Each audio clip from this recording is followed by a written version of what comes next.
Je suis Toussaint Louverture. Mon nom s'est peut-être fait connaître jusqu'à vous. Il était surnommé le George Washington noir. Il a combattu les armées de 3 empires et défié Napoléon Bonaparte. La perspective d'une république noire est aussi inquiétante pour les Espagnols, les Anglais et les Américains. C'était le champion de la liberté et de l'égalité pour tous.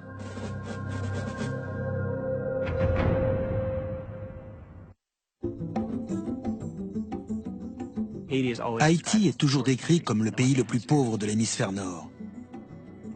Mais à l'époque de son apogée, sous le nom de Saint-Domingue, c'était la colonie la plus riche des Amériques. Mais cette richesse était basée sur l'esclavage, sur la possession de ce capital humain.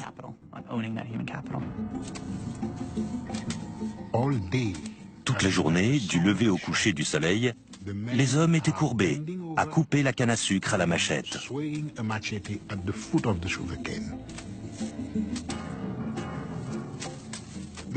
Ils étaient totalement déshumanisés. C'étaient devenus des animaux et on les traitait comme tels. La domination du maître devait être absolue. Et c'est cet absolutisme qui conférait un statut qui n'avait plus rien d'humain. Liberté, égalité, fraternité, c'étaient des concepts nouveaux. Toussaint Louverture était quelqu'un de profondément humain. Il a pris conscience très tôt de l'aspect totalement intolérable de sa condition. Il a recruté entre 3000 et 4000 hommes qu'il a entraînés. Et ensemble, ils ont combattu les armées françaises, anglaises et espagnoles pendant 12 ans. Ils brûlaient les machines, ils brûlaient les cultures dans les plantations, ils brûlaient les maisons. Ça a été un massacre à grande échelle. L'heure de leur revanche avait sonné.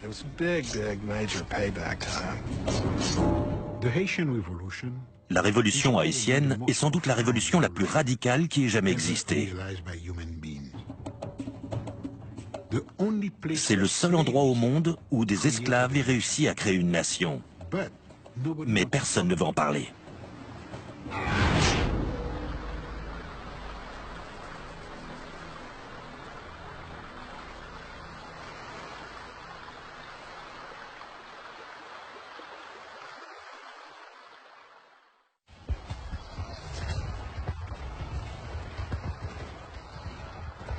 Durant l'été 1789, alors qu'Haïti n'est encore qu'une paisible colonie connue sous le nom de Saint-Domingue, les yeux du monde sont rivés sur la France.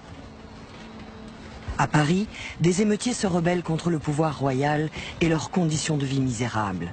Au cri de liberté, égalité, fraternité, ils déclenchent une révolution qui marquera à jamais l'histoire de France. En fait, la Révolution française recouvrait des choses très différentes selon les gens.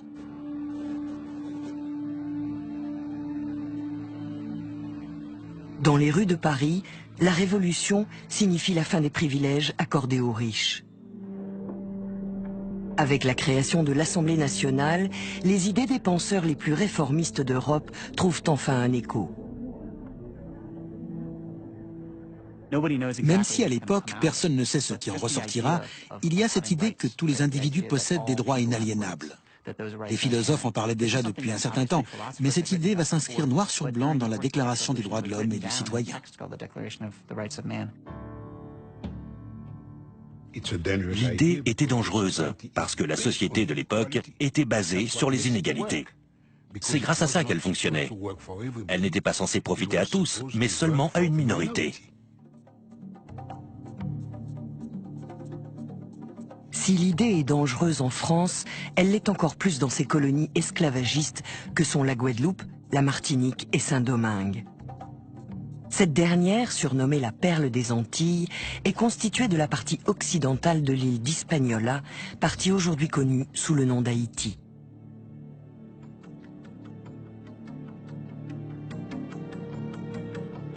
On croit souvent qu'à l'époque, les distances entravaient la communication.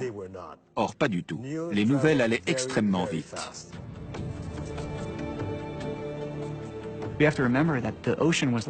Il faut savoir que l'Atlantique était une véritable autoroute au XVIIIe siècle. Les navires diffusaient les nouvelles dont tout le monde était très friand. Quand les marins débarquaient, les premiers à qui ils parlaient, c'était à ceux qui déchargeaient les bateaux, à savoir les esclaves, et ils leur racontaient ce qui se passait à Paris.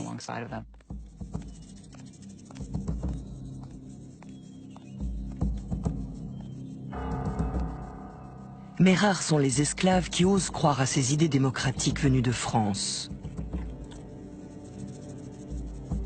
Car les intérêts en jeu sont colossaux. Le sucre est le moteur de l'économie au XVIIIe siècle et Saint-Domingue est la capitale mondiale du sucre.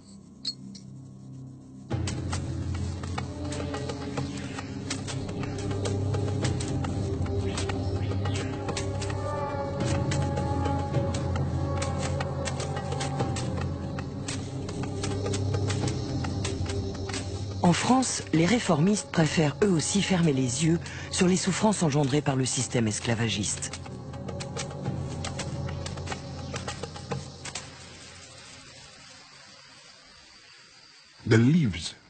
Les feuilles de canne à sucre sont aussi tranchantes que des lames de rasoir. On ne se rend compte qu'on s'est coupé que lorsque la transpiration entre dans la plaie parce que ça brûle. Au niveau du sol, il y a des colonies de fourmis qui vous attaquent. Et ensuite, vous vous grattez pendant des heures. Si un esclave refusait de travailler, la loi permettait de l'abattre purement et simplement. Le concept même de l'esclavage est totalement bestial. Et les Français en ont fait une véritable science. Les esclaves en provenance d'Afrique ne survivaient pas 3 ans dans ce système. Cette exploitation se résumait à des statistiques. Et elle fonctionnait très bien.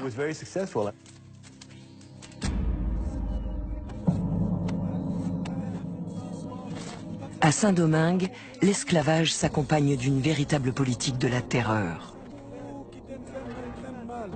Pour le propriétaire d'esclaves Stanislas Saint-Foix, il s'agit simplement d'une gestion rationnelle de son cheptel humain.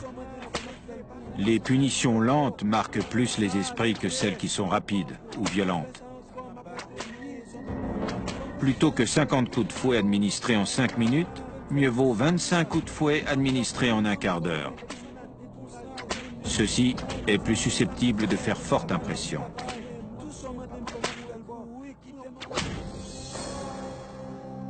La description des tortures infligées aux esclaves est souvent effroyable. On amputait un bras ou une jambe à ceux qui avaient essayé de s'enfuir. On frottait leurs plaies avec de la chaux ou du piment.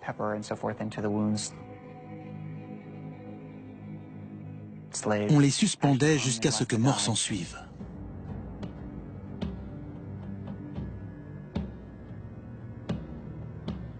Dans ces plantations, la vie des esclaves avait si peu de valeur que les tortures ont atteint un degré de cruauté et de raffinement inimaginable.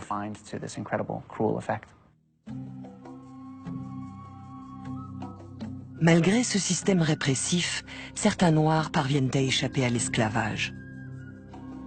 Beaucoup sont nés libres parce qu'ils sont les enfants illégitimes d'un propriétaire blanc. Les autres ont gagné leur liberté grâce à leur intelligence ou à leur talent. C'est le cas de Toussaint Louverture. Né dans l'esclavage, j'avais reçu de la nature l'âme d'un homme libre. Toussaint Louverture était quelqu'un de très déterminé. Il était aussi très ambitieux. Pour moi, c'était un génie. C'est l'un des personnages historiques les plus remarquables qui soient. Il est né et il a grandi dans une plantation de Saint-Domingue. Le propriétaire de cette plantation est un homme tolérant et ouvert pour l'époque. Enfant, Toussaint a ainsi pu apprendre à lire et à écrire. Il a fini par occuper un rôle privilégié dans la plantation en tant que cocher. Donc il était à la fois en relation avec les contremaîtres et les propriétaires. Quand il obtient sa liberté dans les années 1770, il se met alors à briguer d'autres fonctions. Et c'est là la clé pour comprendre ce personnage. Il voyait des opportunités que les autres ne voyaient pas.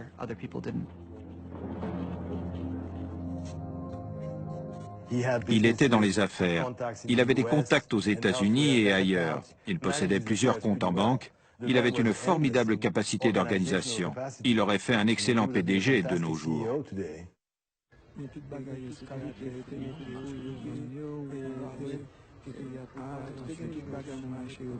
On ignore quelle a été la réaction de Toussaint Louverture à l'annonce de la Révolution française.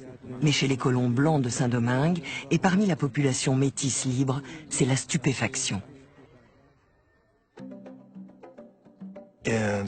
En 1789, il y avait à Saint-Domingue environ 40 000 blancs et 30 000 métis, descendants de ces blancs qui possédaient eux-mêmes des terres, des esclaves, et qui étaient des hommes d'affaires accomplis.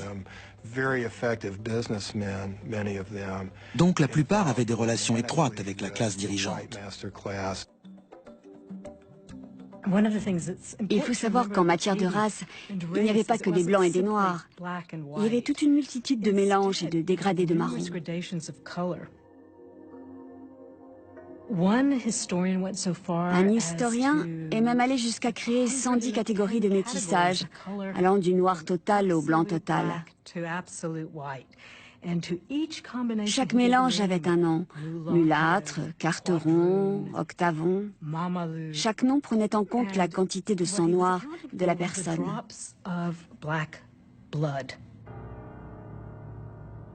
Grâce à la Révolution, les colons blancs espèrent obtenir une plus grande liberté de gestion des colonies. La population métisse espère, elle, des changements plus radicaux. Car si elle est née libre, elle n'est pas égale à la population blanche pour autant. Les métis devaient faire preuve de respect face aux blancs. Ils devaient se lever en leur présence, les appeler monsieur, madame ou par leur titre. Ce n'était pas une situation facile pour eux. Et c'est pour ça qu'ils ont été les premiers, avant les Noirs, à réclamer l'égalité. En 1791, la population métisse de Saint-Domingue est bien décidée à saisir sa chance. Elle envoie une pétition au nouveau gouvernement français en demandant à jouir des mêmes droits de citoyens que les Blancs. C'est un message très fort qu'ils envoient à une société explicitement basée sur les inégalités.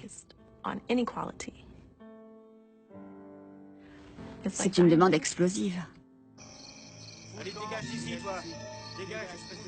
Cette pétition déclenche la fureur de la population blanche de Saint-Domingue. Les petits colons entament alors une vaste campagne d'intimidation. Ils menacent, passent à tabac et assassinent bon nombre de métis dans la capitale, Cap-Français.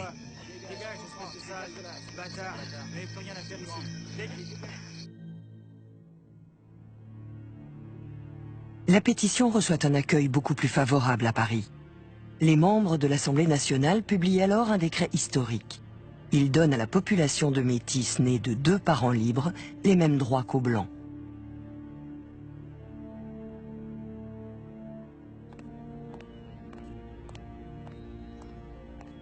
En dépit de la portée limitée de cette réforme, le gouverneur de Saint-Domingue refuse de l'appliquer. Les colons blancs se sentent profondément trahis. En réaction, certains se mettent alors à nourrir des idées de rébellion, à l'image de Madame de Rouvray, l'épouse d'un planteur de la région. L'Assemblée nationale est déterminée à détruire nos vies en tant que maîtres, si bien qu'une sécession avec la France pourrait s'avérer nécessaire.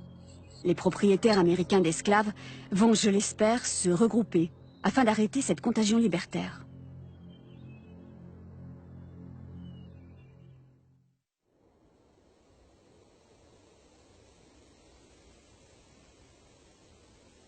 Le Seigneur qui a créé le soleil pour nous éclairer d'en haut, qui déchaîne les flots et fait gronder le tonnerre, nous observe. Boukman Duty, esclave et prêtre vaudou. Abandonnez l'image du Dieu des Blancs qui a soif de nos larmes et écoutez la voix de la liberté qui parle dans le cœur de chacun d'entre nous. En août 1791, tandis que les Blancs et les Métis de Saint-Domingue s'apprêtent à engager le bras de fer, Boukman Dutty lance un appel aux Noirs des plantations. Ces derniers, qui ont été faits prisonniers dans différentes parties d'Afrique, partagent un culte commun, le vaudou. Le vaudou, c'est l'esprit de nos ancêtres, c'est une religion. C'est le mode de vie de l'Haïtien. C'est plus qu'une religion, c'est notre façon de vivre, c'est notre force de... Le vaudou est libérateur, le vaudou est dignité, le vaudou est sagesse, et le vaudou, c'est notre tradition. Boukman leur donne rendez-vous dans un lieu baptisé Bois Caïman pour mettre au point une stratégie.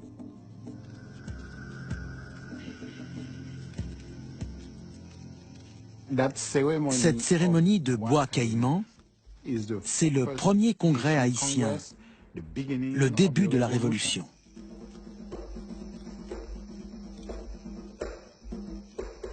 C'est dans cette réunion où l'Africain décide de n'être plus esclave, d'être libre, déjà là dans la tête, de casser cette chaîne dans la tête, de dire voilà, à partir de cette cérémonie, on prend l'Africain a pris son destin en main.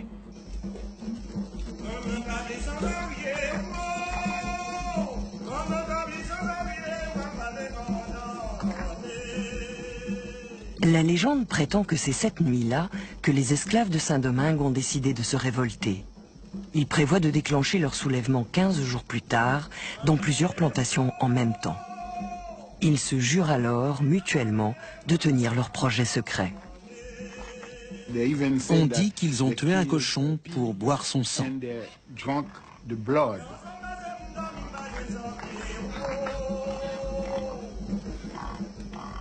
C'est ce qu'on appelle la communion. Chacun s'engage à garder pour lui ce qu'il a dit et entendu.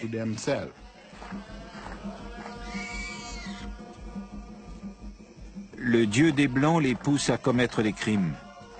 Notre Dieu réclame vengeance. Il dirigera notre main, il nous aidera.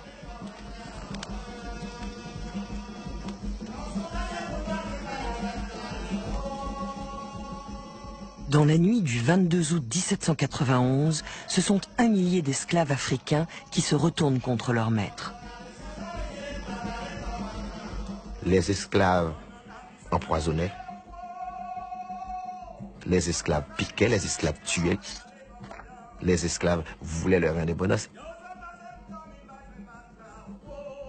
Pour obtenir leur liberté, il fallait qu'ils exercent la même violence que celle qu'on avait exercée sur eux.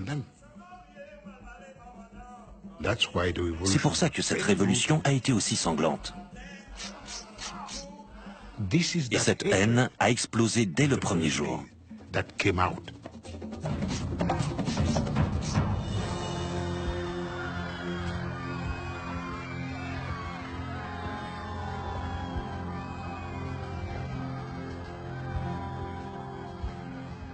Le nombre de rebelles passe alors de 1000 à 20 000.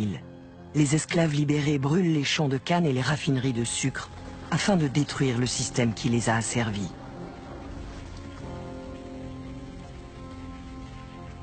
Trois jours plus tard, ce sont 184 plantations de canne à sucre et 1 millier de plantations de café parmi les plus prospères des Amériques qui ont été réduites en cendres.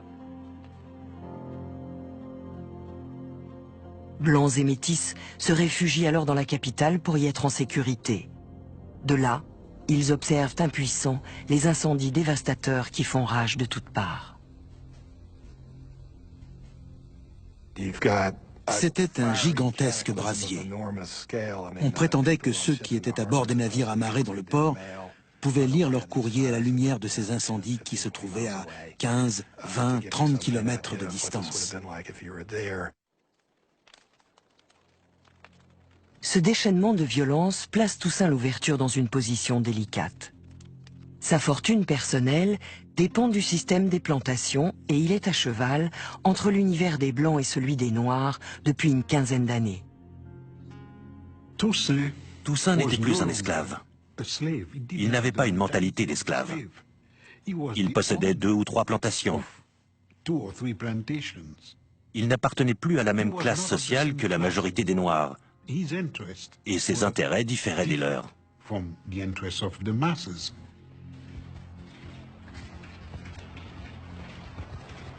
Sa première réaction à cette explosion de violence n'est cependant motivée ni par l'argent ni par la couleur de peau. Elle est personnelle.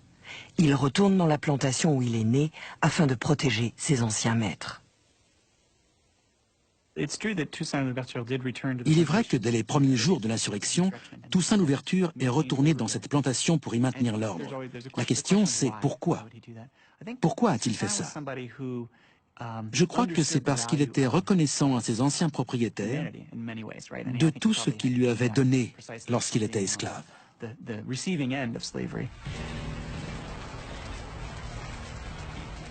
Tandis que Toussaint aide son ancien propriétaire à échapper aux exactions, dans la capitale, les Blancs repoussent les assauts des insurgés et se regroupent bientôt pour lancer leur propre offensive.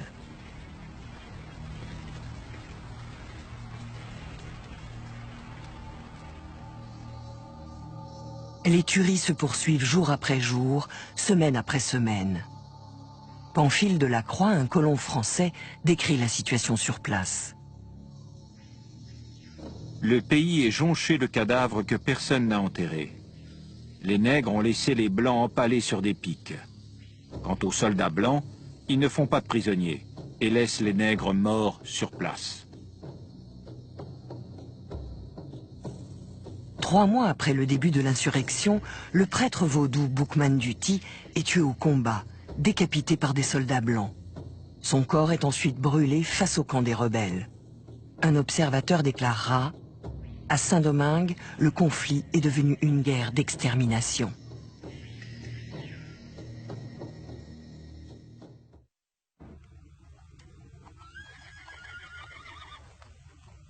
À l'automne 1791, Toussaint Louverture est obligé de choisir son camp. Bien qu'il ait femme et enfants et qu'il court le risque de perdre sa liberté, il n'hésite pas un instant.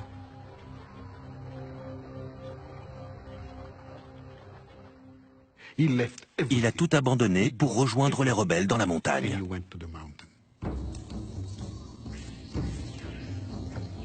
Les 500 000 esclaves que compte la colonie sont 12 fois plus nombreux que les colons blancs. Mais ils n'ont ni vision à long terme, ni réelle stratégie militaire pour poursuivre le mouvement.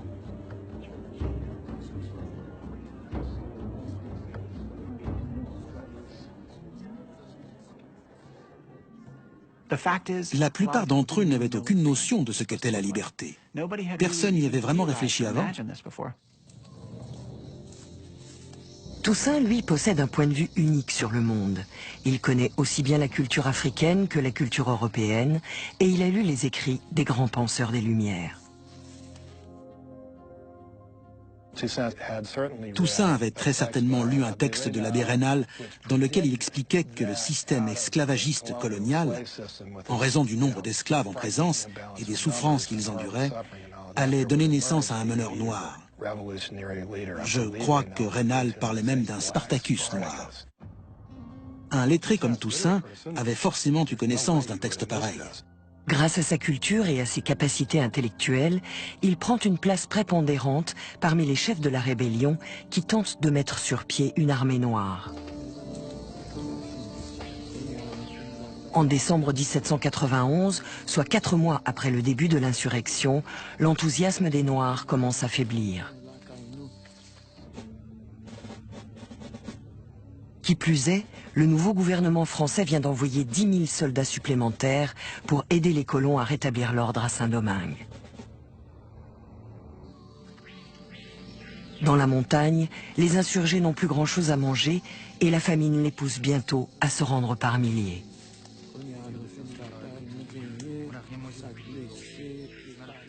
Toussaint Louverture n'était pas un adepte de la violence. Il était capable d'user de la force si la situation l'exigeait, mais il préférait de loin la négociation, la diplomatie, la ruse. Cependant, ça ne lui posait aucun problème d'avoir recours à la violence en dernier ressort. Les rebelles lui demandent alors de rédiger une proposition d'accord. En échange de la libération de 200 meneurs noirs et de meilleures conditions de travail, le texte prévoit le retour de la plupart des insurgés dans les plantations.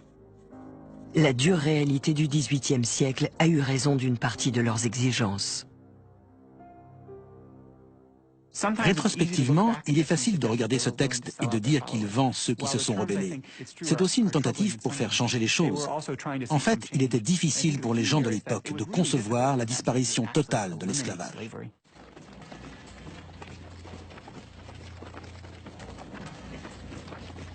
De nouveaux commissaires civils viennent d'arriver de Paris pour reprendre la situation en main. Plus réformistes que les planteurs, ils pressent ces derniers d'accepter l'offre des rebelles. Ils proposent également une entrevue pour négocier avec les chefs de l'insurrection. Très méfiants, certains rebelles voudraient tuer leurs prisonniers blancs, mais Toussaint s'y oppose. Ils préfèrent les reconduire à Cap Français en signe de bonne volonté.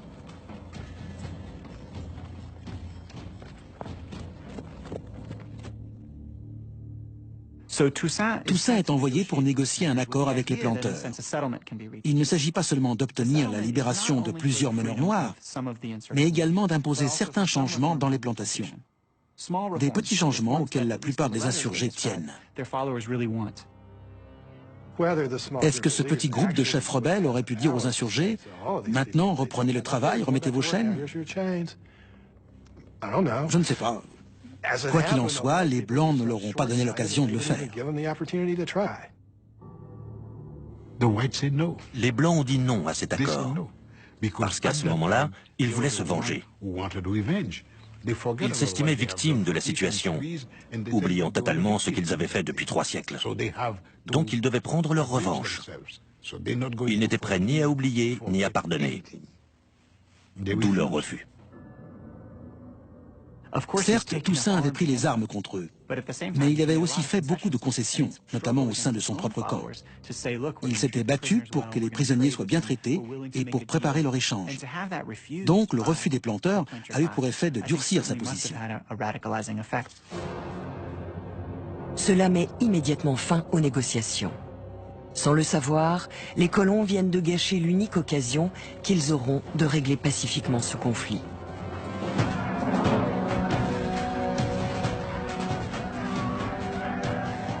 En France, la Révolution a cédé la place à la terreur. Le pays vient de déclarer la guerre à l'Autriche et à la Prusse, et la chasse aux ennemis de la Révolution et aux suspects est ouverte. Elle donnera lieu à des purges et à des exécutions qui feront plusieurs milliers de morts.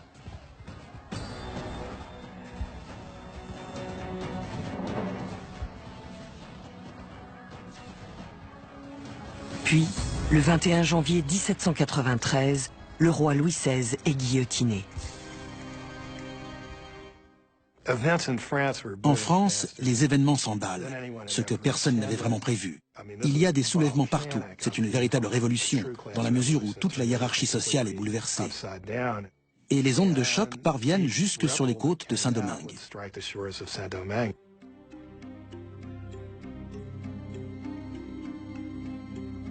L'une de ces ondes de choc va prendre les traits d'un commissaire civil du nom de Léger-Félicité Sonthonax. Ce révolutionnaire a des idées bien arrêtées sur la vie dans les colonies. Sonthonax arrive à Saint-Domingue précédé par une mauvaise réputation. Des gens de France avaient écrit aux colons pour les prévenir que c'était un abolitionniste, qu'il voulait mettre fin à l'esclavage.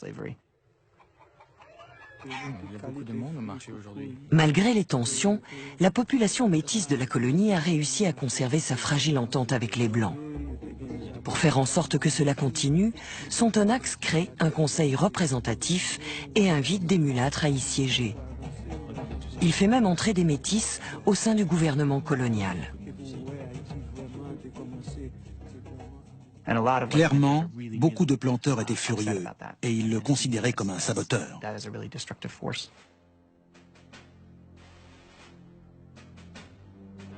Et ce n'est pas la seule source d'inquiétude des colons.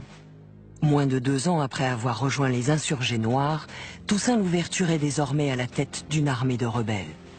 Je suis Toussaint Louverture. mon nom s'est peut-être fait connaître jusqu'à vous. En 1793, il adresse une lettre ouverte à tous les habitants de la colonie qui n'ont aucune représentation électorale. J'ai entrepris la vengeance de ma race. Je veux que la liberté et l'égalité règnent à Saint-Domingue. Je travaille à les faire exister. Unissez-vous, frères, et combattez avec moi pour la même cause. Dans cette lettre, il annonce deux choses. D'abord, sa participation à ce projet d'émancipation, et ensuite, sa position de chef du mouvement, très respecté par ses partisans. Cette proclamation est une façon de dire « Vous voulez la liberté? Je suis là pour vous la donner. Donc, ralliez-vous à moi. »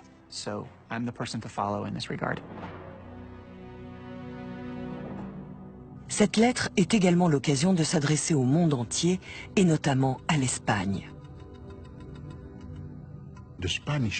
Les Espagnols voulaient ravir cette colonie à la France pour deux raisons. La première, c'est qu'elle restait extrêmement prospère, malgré la rébellion. Et la deuxième, c'est que cette prospérité était utilisée par les Français contre l'Espagne.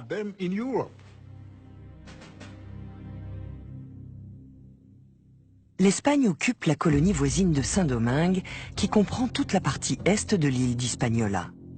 En juin 1793, Toussaint conclut un accord avec les Espagnols. Leurs garnisons, situées à la frontière, vont fournir armes et munitions à son armée d'esclaves, ce qui lui permettra de prendre le contrôle de 3 villes en 8 mois. Désespérés par la situation dans la colonie et en France, certains planteurs blancs de Saint-Domingue font alors appel aux Anglais pour les aider à mater la rébellion des esclaves. Les armées françaises, espagnoles et britanniques se retrouvent donc face à face pour la possession de cette petite colonie antillaise.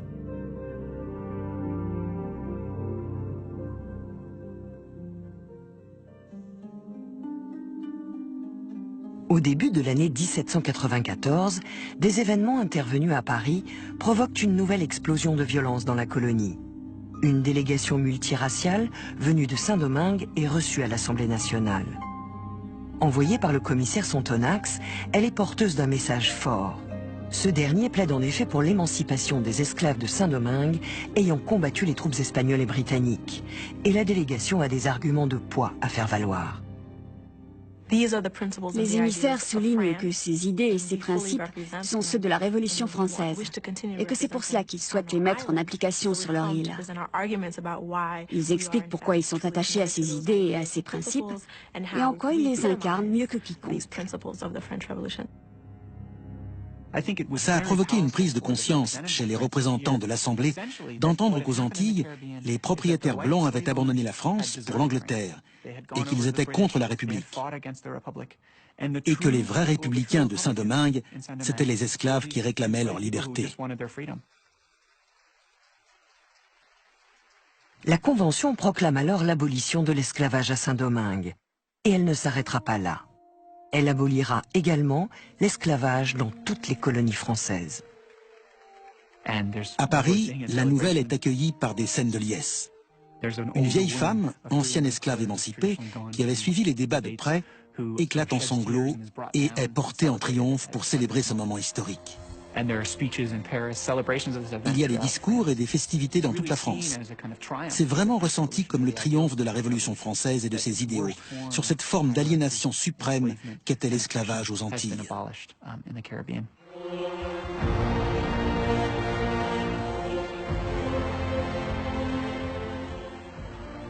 L'événement est sans précédent.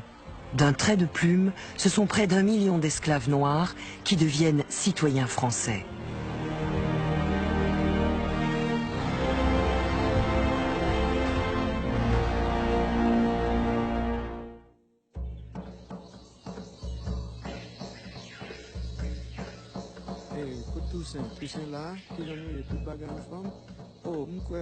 La nouvelle de l'abolition de l'esclavage ne tarde pas à se répandre à Saint-Domingue. Si les exploits militaires de l'armée de Toussaint Louverture y ont largement contribué, le mérite ne lui en revient pas entièrement, car il est secondé par plusieurs lieutenants de grande valeur, dont Jean-Jacques Dessalines. Ce dernier est d'ailleurs plus proche de ses soldats que Toussaint lui-même.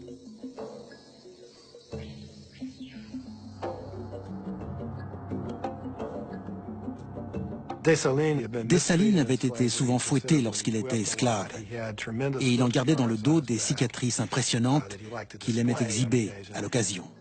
Il était colérique et violent, mais aussi très intelligent.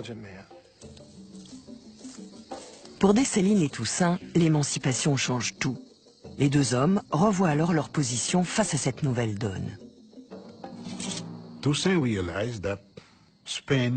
Toussaint savait que l'Espagne avait un roi, que l'Angleterre avait un roi, et que seuls les Français parlaient de liberté, d'égalité et de fraternité, et du fait que tous les hommes étaient égaux en droit.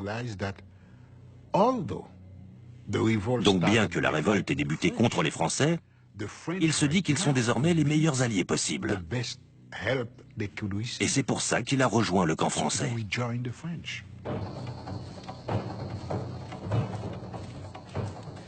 Après 3 ans de rébellion, Toussaint Louverture redevient un loyal citoyen français, tout comme ses partisans.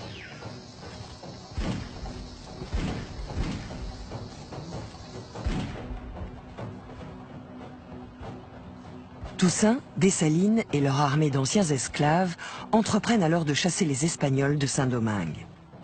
Puis, c'est au tour des Anglais.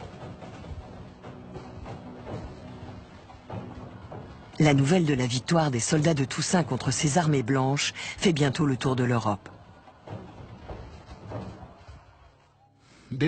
Ça ne leur plaisait pas du tout qu'un général noir mette en déroute les armées blanches. Ils n'aimaient pas ça du tout. Partout, les propriétaires d'esclaves sont inquiets. Aux États-Unis et à Cuba, on ne voulait pas laisser entrer les Français blancs, de peur qu'ils répandent la nouvelle. Si on leur avait demandé pourquoi ils quittaient Saint-Domingue, ils auraient dit que c'était à cause de l'émancipation des Noirs. Nous avons affronté le danger afin de gagner notre liberté. Et nous sommes prêts à braver la mort afin de la conserver. Les esclaves ont autrefois accepté leur chaîne parce qu'ils n'avaient pas connaissance d'un autre état que l'esclavage. Mais ces jours sont révolus. Les habitants de Saint-Domingue préféreraient être enterrés dans les ruines de leur pays que d'accepter le retour à l'esclavage. La véhémence de son langage montre à quel point Toussaint est attaché aux idéaux démocratiques. Mais l'homme a aussi une autre facette. Tous ceux qui lui faisaient de l'ombre finissaient soit assassinés, soit déportés.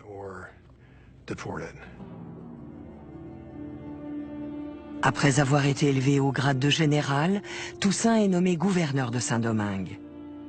Aucun noir n'avait jamais accédé à de si hautes fonctions dans les colonies. Cependant, il a un rival. Le commissaire civil Léger Félicité Sonthonax. Sonthonax était extrêmement populaire, parce que c'était lui qui avait fait abolir l'esclavage. Il était très apprécié, et les Noirs le surnommaient Papa Sonthonax, ce qui ne plaisait pas beaucoup à Toussaint. Toussaint a été très ami avec Sonthonax tant que celui-ci lui a été utile. Dès qu'il ne lui a plus été d'aucune utilité, il l'a écarté. C'est aussi simple que ça. En 1797, Toussaint n'a plus besoin de Sonthonax. Grâce à d'habiles manœuvres politiques, il isole ce dernier et le force à quitter l'île en août 1797. Une fois de plus, il a réussi à avoir le dernier mot.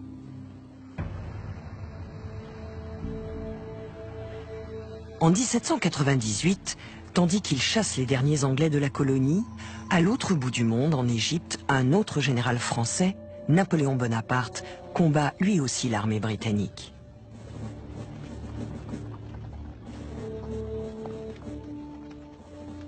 Toussaint et Napoléon ont beaucoup de points communs.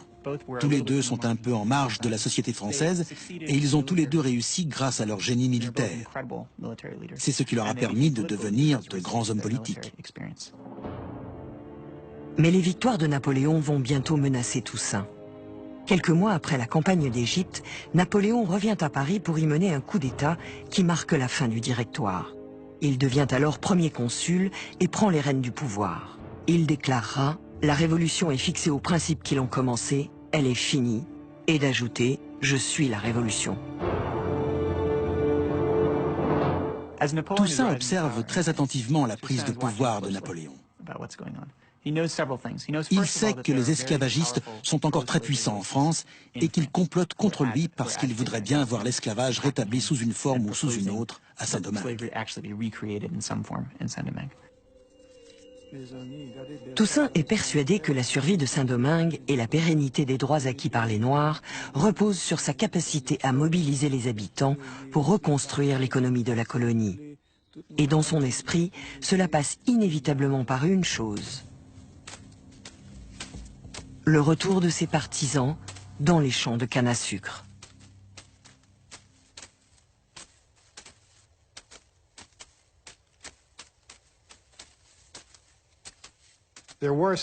Il a de bonnes raisons d'œuvrer pour ça. En fait, à ce moment-là, il est pieds et poings liés. Pour maintenir la paix sociale, il doit rétablir la productivité des plantations, ce qui veut dire remettre sur pied le commerce du sucre.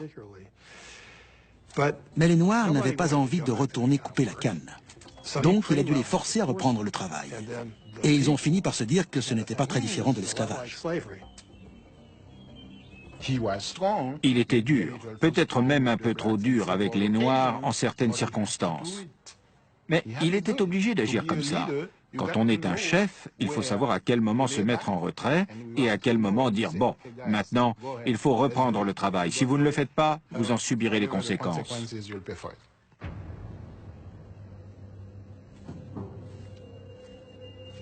Mais la plupart des anciens esclaves ne l'entendent pas de cette oreille.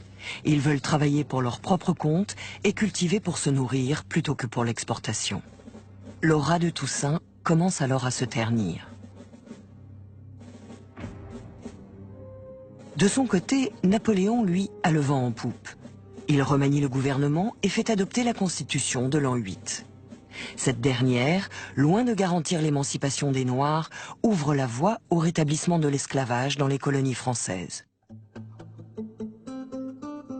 Quand Toussaint a appris ça, il a compris que quelque chose était en train de changer, et surtout qu'il n'avait aucun moyen d'infléchir la décision de Napoléon.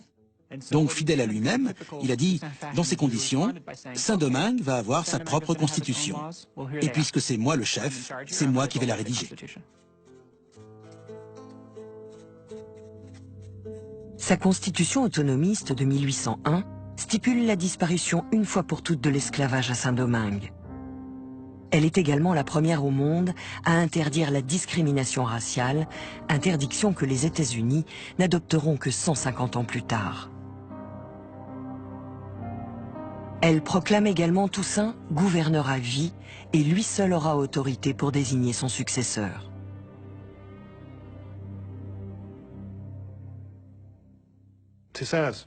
Pour moi, Toussaint Louverture est un héros.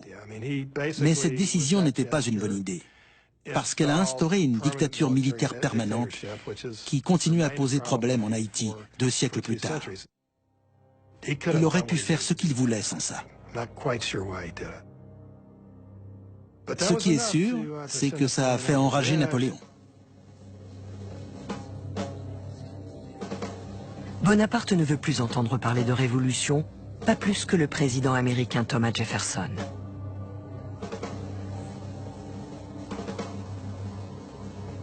La perspective d'une république noire est aussi inquiétante pour les Espagnols, les Anglais et les Américains. Jefferson a promis qu'à l'instant où l'armée française arriverait, toutes les mesures seraient prises pour affamer Toussaint. Débarrassez-nous de ces nègres, c'est tout ce que nous souhaitons. Toussaint tente alors de prouver à Napoléon le bien fondé de ses ambitions.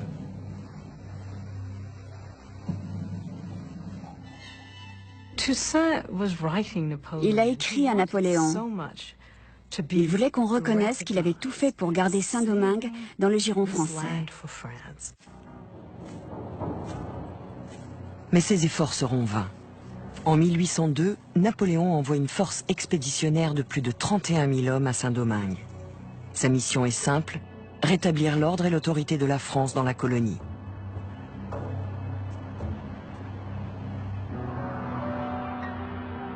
Ma décision de détruire l'autorité des Noirs à Saint-Domingue n'est pas tant pour des considérations de commerce et d'argent, mais plutôt à cause de la nécessité de bloquer à jamais la marche des Noirs dans le monde.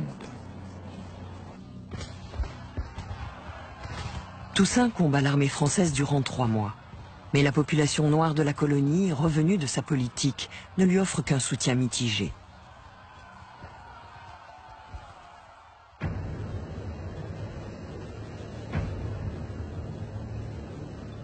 Le 6 mai 1802, Toussaint Louverture se rend.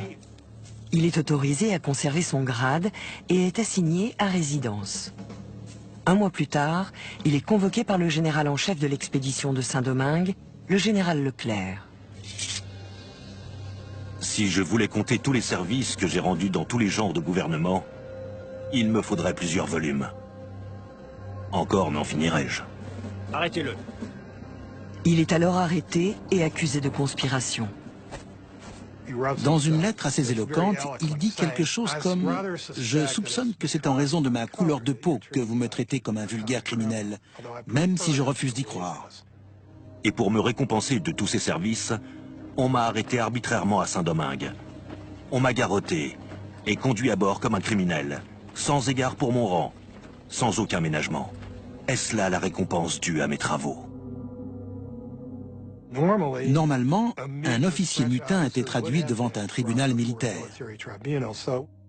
Donc, il s'attendait à être jugé par les autorités françaises compétentes.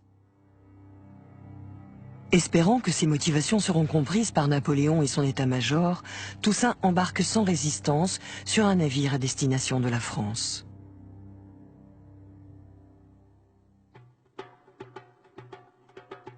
Après son départ, le calme continue à régner dans la colonie. Jean-Jacques Dessalines et les autres officiers noirs poursuivent leur coopération avec le général Leclerc. Puis, de la Guadeloupe toute proche, arrive une nouvelle qui fait l'effet d'une bombe. Napoléon a réinstauré l'esclavage. Leclerc pensait qu'il avait mis Dessalines dans sa poche, qu'il le tenait sous sa coupe. Mais il se trompait lourdement. Saint-Domingue connaît alors une nouvelle explosion de violence qui pousse Dessalines à se désolidariser des Français. Une fois de plus, les anciens esclaves se rebellent contre une armée européenne. Dessalines va tout mettre en œuvre sans exception pour éliminer ceux qui vont à l'encontre des intérêts du peuple. On a souvent dit que Dessalines massacrait tous les Blancs, qu'il menait une guerre raciale. Ce n'est pas tout à fait vrai. Un rescapé a raconté qu'il avait réussi à s'échapper en se déguisant en Américain parce que Dessalines ne tuait pas les Américains, ni les Anglais, seulement les Français.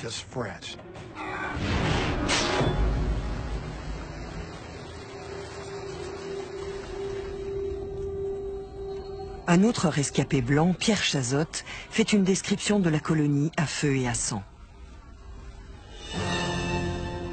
Pas moins de 10 lieues carrées de terre brûlaient comme des volcans.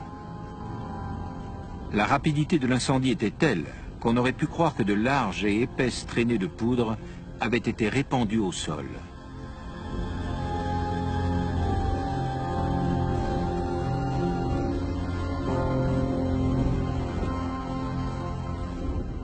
Dessalines et ses hommes pratiquaient la politique de la terre brûlée.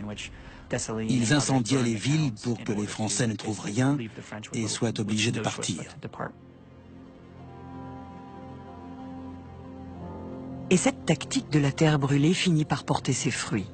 En 1803, l'armée française vaincue quitte Saint-Domingue. 15 000 soldats français ont trouvé la mort sur place. La colonie devient alors la première république noire de l'histoire.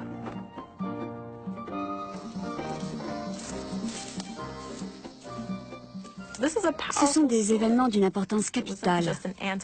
Il ne s'agissait pas seulement d'une révolution anticoloniale, mais aussi d'une révolution anti-esclavagiste. La population a dit « Cette économie et ces privilèges basés sur le travail forcé ne peuvent plus durer ». Et ce message a traversé le temps. L'indépendance, c'est l'essence même d'un être humain.